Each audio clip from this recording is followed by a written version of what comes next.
So, um, I want to invite you to really lavish some time and attention on just making yourself comfortable. If you need to experiment a little or shift around to get into a posture that feels good, our bodies are different, the individual chairs are different. So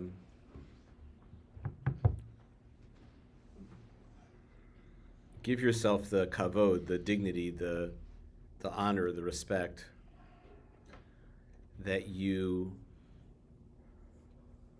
are allowed to, and if you will, entitled to take the time to make this experience as enjoyable and as nurturing as it can be.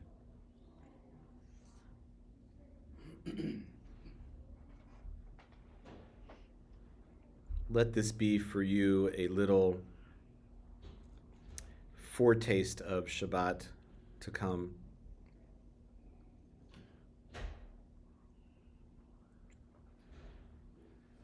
Letting yourself have that sense of ease and presence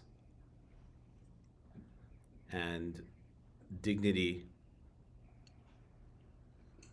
and safety.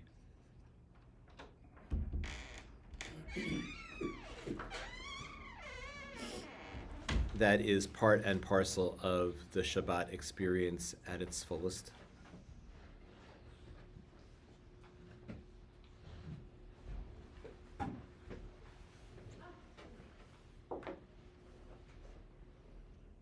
And as you hope yourself to be blessed with these qualities of mind and heart, ease and wisdom, kindness, compassion, and understanding,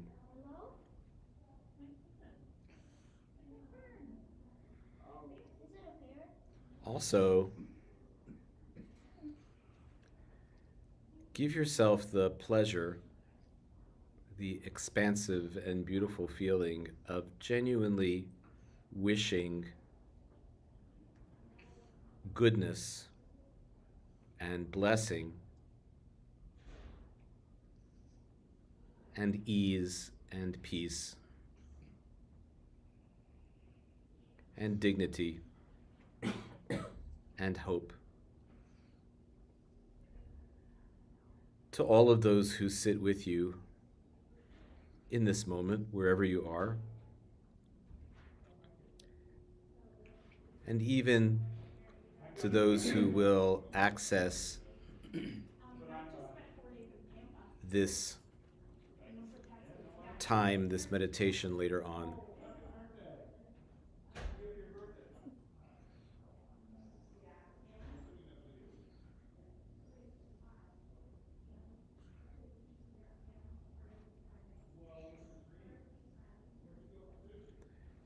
It is an expansive and wonderful feeling to let your heart be full of kindness and goodwill toward others. And this is a chance to practice and return and remember how good it is to want the best for others, how good that feels. Kindness is a wonderful feeling. Compassion is a wonderful feeling.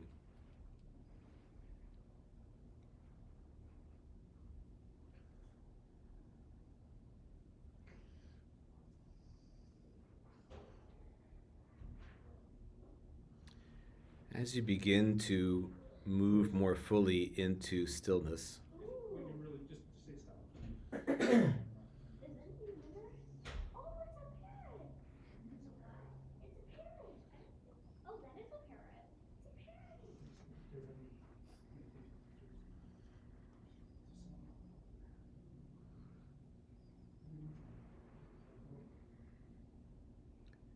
Feel your body entering more fully into ease and stillness.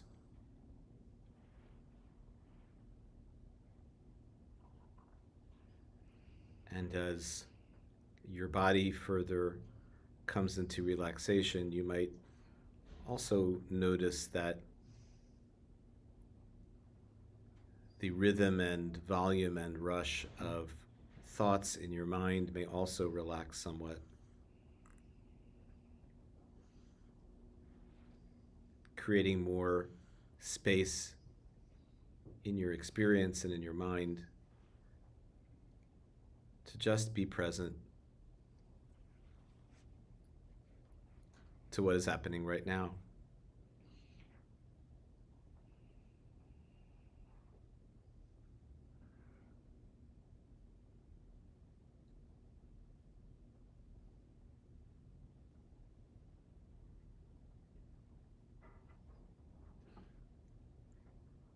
In sitting here in this way, we create and we build a kehila kadosha,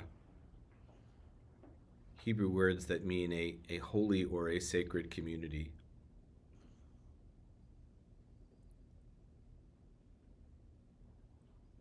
The holiness of stillness and calm,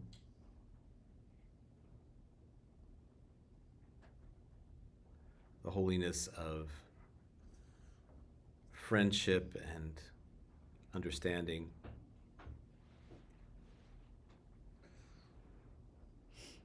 and the holiness of just being peaceful together in this way. Hine matov, behold how good it is, Uma na'im, and how pleasurable it is, Shevet Achim Gam Yachad, that we are able to sit here together like this.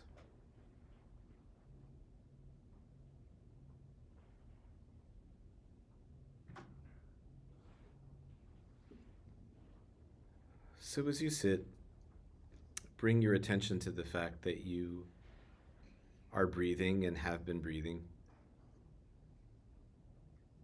This nishima is the Hebrew word for breath, a close relative of the Hebrew word neshama, meaning spirit or soul or life.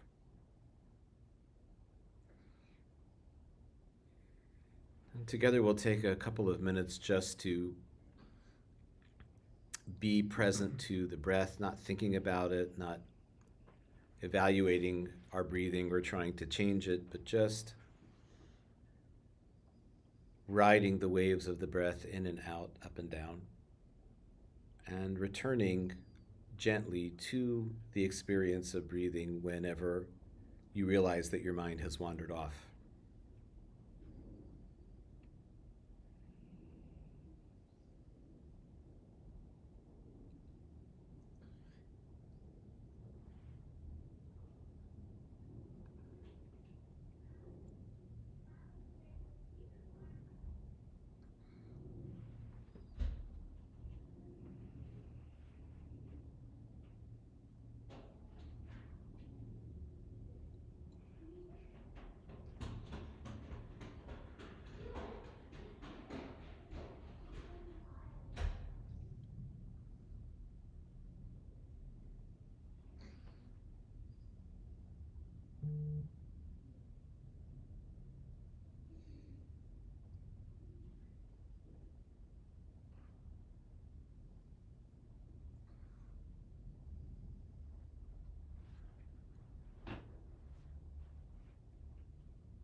So let's sing a little together.